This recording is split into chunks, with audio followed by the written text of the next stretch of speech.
Kaleshwaram design నిర్మాణ నిబంధనల మేరకు జరిగిందా? అసలు ముచ్చటకి ఇది.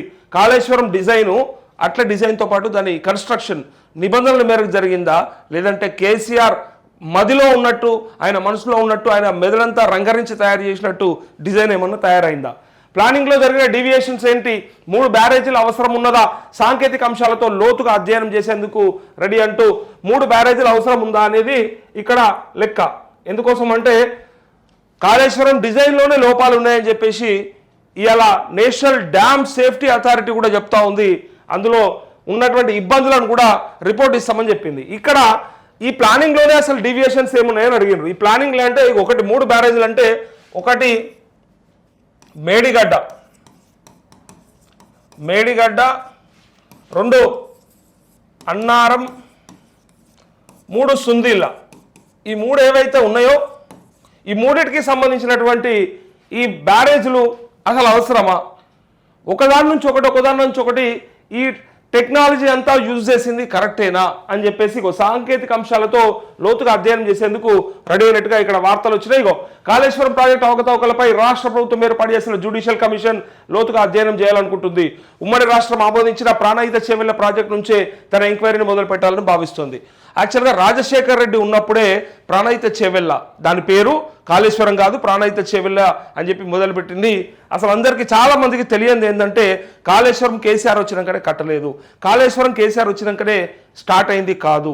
కాళేశ్వరం పేరు గతంలో ప్రాణహిత చేవెళ్ల, అది వైఎస్ రాజశేఖర్ రెడ్డి మొదలుపెట్టిన తర్వాత దాని నుంచి రివర్స్ పంపింగ్ ద్వారా ఇట్లా నీళ్ళని మనం పైకి తీసుకొస్తే ఎన్నో మీటర్ల పైకి నీళ్ళని తీసుకొచ్చి పంపింగ్ ద్వారా మనము ఈ 3 బ్యారేజ్లను నింపుకొని తర్వాత మిగిలిన అన్ని కూడా కొండపోచమ్మ సాగర్, రంగనాయక సాగర్ ఇట్లా అన్నిటికీ కూడా నీళ్లు తీసుకొచ్చుకోవాలని చెప్పేసి ఆలోచించింది.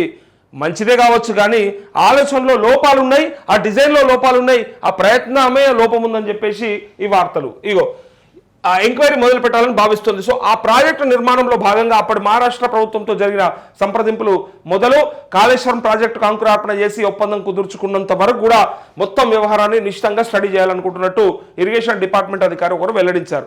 ప్రాణహితను పక్కన పెట్టడానికి కారణాలు, కాళేశ్వరం ప్రాజెక్టుకు రూపకల్పన చేయాల్సిన అవసరం, మహారాష్ట్రతో కుదుర్చుకున్న ఒప్పందం, దాని ప్రకారమే నిర్మాణం జరిగిందా, ఏమైనా డీవియేషన్స్ వచ్చినాయా అని చెప్పి ఇట్లాంటి విషయాలన్నింటిపైన కూడా చర్చించే అవకాశం.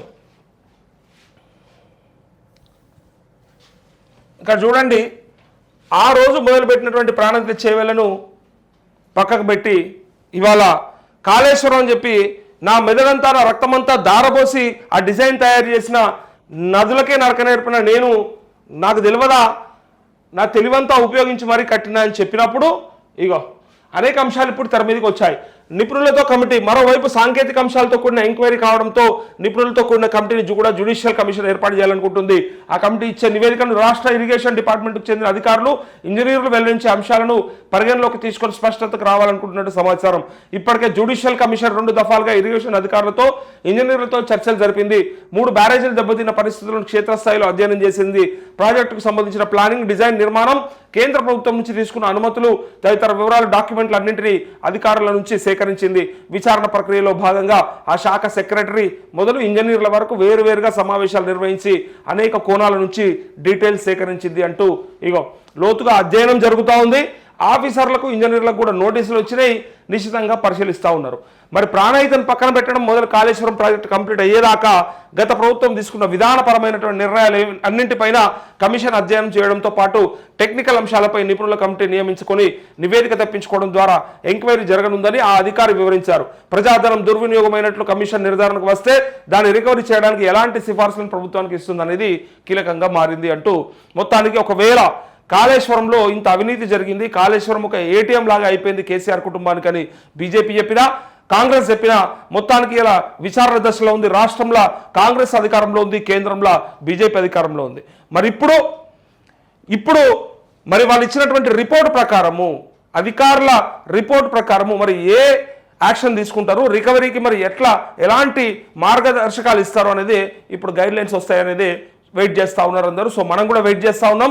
కాళేశ్వరంలో అవినీతి జరిగిందనేది అందరికీ తెలిసినటువంటి విషయం అయినప్పటికీ కూడా అవసరం లేని ప్రాజెక్టుకు 1,00,000 కోట్లకు పైగా ఖర్చు పెట్టి అంత ఖర్చు పెట్టి రైతులకు ఇస్తున్నటువంటి ఆ నీరు ఏదైతే ఉందో, పెట్టుబడి ఏదైతే ఉందో, అంతకంటే 4 5 ఎక్కువ ఖర్చు అవుతోంది అది కరెంటు బిల్లు రూపంలో అని చెప్పి అన్నప్పుడు అందరూ కూడా ఇది ఒక వైట్ ఎలిఫెంట్, ఇది ఒక తెల్ల ఏనుగు, దీన్ని మనం అనవసరంగా మేనేజ్ చేయాల్సి వస్తుంది అని చెప్పేసి చాలామంది నిపుణులు అభిప్రాయపడ్డారు. అది మనం చూసినాం.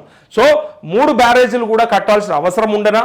3 బ్యారేజీల రిపేర్లు మరి దాని మెయింటెనెన్స్ ఎందుకు సరిగ్గా చేయలేదు? ఇప్పుడు దాంట్లో ఉన్నటువంటి లోపాలు ఏంటి? అసలు ఇంజనీరింగ్ లోపమా, లేదంటే డిజైన్లోనే లోపం ఉన్నదా, కన్స్ట్రక్షన్ లోపం ఉన్నదా అని చెప్పేసి తెలుసుకోవడానికి ఇలా నిపుణుల కమిటీ చర్చిస్తూ ఉంది అండ్ తెలుసుకుంటా ఉంది, దాని విచారణ చేస్తూ ఉంది. సో తెలిసిన నాడు అది ఎవరు ఏంటి అనేది కూడా పూర్తిగా బయటికి వస్తుంది. అప్పుడు రికవరీ చేయాల్సిందే. ఎవడబ్బా సొబ్బు కాదు కదా, అది ఎవడబ్బా సొత్తు కాదు కదా అని చెప్పి ప్రజలు చాలా మట్టుకు సోషల్ మీడియాలో మాట్లాడుతూ ఉన్నారు. సో అట్లనే రికవరీ చేయాలని చెప్పి కూడా కోరుకుంటా ఉన్నారు.